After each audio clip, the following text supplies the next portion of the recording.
Hey, welcome back to Get Down to Business, the show all about small business jobs and entrepreneurship. Joining us today is a certified public accountant and tax strategist with 21 years of high-stakes experience helping businesses maximize their cash flow through powerful credits and incentives. Jonathan Tucker is a partner at KBKG and the national leader of the firm's R&D tax credit practice. Prior to anchoring KBKG, Jonathan spent 15 years at Big Four firms, assisting Fortune 500 giants navigate tax depreciation, cost segregation, and accounting methods. Today, he sets the strategic direction for clients facing the shifting IRS audit landscape, ensuring that companies from startups to established enterprises claim what they deserve, total compliance. And he's here to break down how to unlock permanent tax savings and use technology to simplify compliance. Welcome to the show, Jonathan. Thank you for having me. Hey, 15 years inside Big Four accounting firms, advising Fortune 500 giants before transitioning to lead KBKG's national practice. What was the primary strategic friction that you noticed smaller mid-market companies facing when trying to access the same sophisticated tax incentives as the mega corporations? It's exactly kind of what you said. The mega corporations are served by the mega accounting firms. So the Big Four accounting firms where I came from. So the middle market and small businesses are an underserved market where they don't necessarily have access to all the professionals that a big accounting firm would have and the cost of a big accounting firm. So that was the jump to go over to KBKG. And that's really where we serve and where we focus is in those middle market, small clients to be able to unlock those benefits and cash flow for them. You state clearly that R&D tax credit eligibility is about activities, not industry type. What's the most surprising non-traditional industry you've worked with that's walked right past millions in savings simply because they thought they weren't scientific enough? I would say the most commonly overlooked or most uncommon situation or industry people would view is professional services like an accounting firm or like a law firm. Most people do not think that they are performing R&D in those types of industries because we don't have the white lab coats, beakers, and test tubes.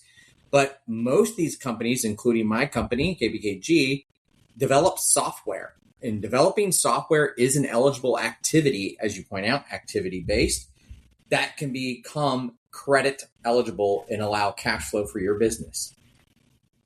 Fascinating. Absolutely fascinating. And that's hysterical that sometimes, again, the professionals walk right past. But many founders believe that if their startup has no current tax liability, looking into tax credits is a waste of admin time. How can an early stage company use these credits to immediately protect their runway and fuel their growth? Absolutely. So startup businesses or people that are just trying to get off the ground or pre-revenue still qualify for the credit, and they can monetize that credit by offsetting their payroll tax liability. So the Social Security and Medicare side of their employer side of payroll taxes to monetize immediately those benefits.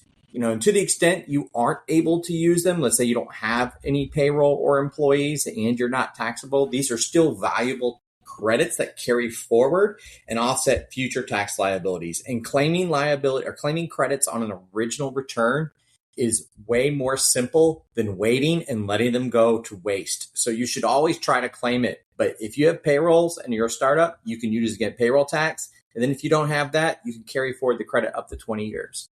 I'm chatting with Jonathan Tucker. And Jonathan, the marketplace is currently flooded with automated AI-based software companies promising to secure tax credits with just the click of a button. I know you're not hearing it from me for the first time. From an audit defense perspective, why should business owners be incredibly cautious about relying solely on algorithm-generated tax compliance? Absolutely. You need to be on the lookout for that because at the end of the day, you have to have somebody stand behind the credit and the calculations. If the IRS were to ever come knocking on the door, they're going to want to talk to somebody and they can't really talk to a machine. So you need to make sure the people that are providing you the services, that they will stand behind you and are qualified to do so. So strictly using AI tools only generally are not a good idea. You need to have a firm that's got a reputation and people that are actually have experience in the industry to defend these claims in the event of an audit from not only the IRS, but state taxing authorities as well. And those are increasing. So you need to be prepared for that. So that is why you need to have someone that is knowledgeable of what's going on. Jonathan, we talk about stewardship of values on the show. When a company undergoes an aggressive IRS audit for an R&D claim, how does having an ironclad documentation process protect both the financial integrity of the business, but also the reputation of its leadership team? Absolutely. So having that documentation is probably one of the most critical things you can have. The first thing that the IRS asks for is, did you perform a study? And if you did, provide the documentation. And if you do not have that documentation, it really sets you back significantly with the IRS, and it will be a uphill battle to get them convinced that you do qualify for this credit if you're trying to create this documentation contemporaneously versus doing it real time while you claim the credit. So documentation is absolutely key, and you need to make sure you have that in place. Yeah, I'm going to have to go to a break in about a minute, but I'm really curious. Section 174 has introduced massive changes regarding the capitalization of research and experimental expenditures. For an executive trying to protect their balance sheet this year, how does this rule change the way they have to log day-to-day engineering and development expenses? Yes, well, there's a lot that's going on with 174, and I know we only have a little less than a minute here to answer that, but the rules changed under the Tax Cuts and Jobs Act back in 2017 that stated that research and experimental expenditures, not the credit, but the dollars that you're spending, must be capitalized and amortized on the balance sheet, meaning you have to recover it over a lower or slower amount of time. But luckily, with the One Big Beautiful Bill that passed last year in 2025, they undid that. So starting in tax years 2025, people can begin expensing these expenditures immediately under 174 Cap A, the new section 174 Cap A. KVKG developed a platform called Dash.Tax to provide a more accessible way to handle some claims.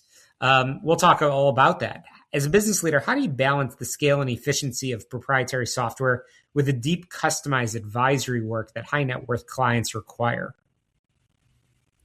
So how do we balance that? So, you basically need to ensure that you are claiming the benefits possible that you have for what your high net worth clients are doing.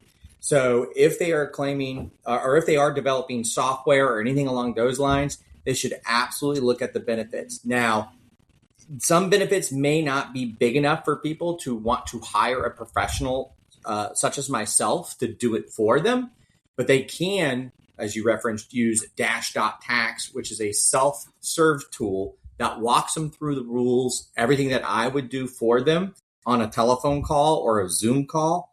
And that walks them through step by step on how to go through that and produce the tax forms and credits that they need for their tax filings. And as I mentioned earlier in the show, we stand behind those computations and those calculations. In the event you were ever audited, they would be able to deal with me or someone on my team to defend those credits. And finally, in just a minute or two remaining, if a CEO or a CFO is auditing their current accounting methods now and suspects that they've been overpaying on their liabilities, what's the very first diagnostic question that they should ask their CPA tomorrow to see if they qualify for an R&D or cost segregation study? So I would start by asking, are you aware, have I claimed the R&D tax credit on my tax filings, right? That seems like an obvious question, but oftentimes people don't realize that they haven't claimed it. And then the second question would be, all right, how do I know I'm qualified? And basically, if you're trying to develop or improve any particular product, process, formula, technique, invention, or software, then you should definitely be looking at the R&D tax credit and start claiming it. And you can go back to prior periods. As you mentioned, maybe you've overpaid your taxes in the past and get those credits that you've missed. So you can go back and do that. But you should ask the question, have I claimed it from the CPA? And then also, am I doing those types of things, developing or improving those products and processes? Well, Jonathan, I want to give the final word over to you. You've shared a lot of advice, but I know we've just scratched the surface over here on maximizing capital through tax credits. And I want to give the final word over to you. Any additional advice that you have for our primarily small business listeners, but also how can they get in touch so they can continue learning from you and with your team? Yeah, so my biggest piece of advice is don't make assumptions. Don't assume that you don't qualify because you don't think of yourself as in a traditional quote unquote R&D sense, i.e. the white lab coats and test tubes and beakers. Don't rule yourself out. That'd be my biggest advice. Talk to a professional to walk through it. And look, if it's a 10-minute conversation and you don't qualify, you don't qualify, but at least you investigated it. But more often than not, you likely are going to qualify if you think you qualify. So it's worth the conversation. Bring it up with your CPA or bring it up with a firm such as myself.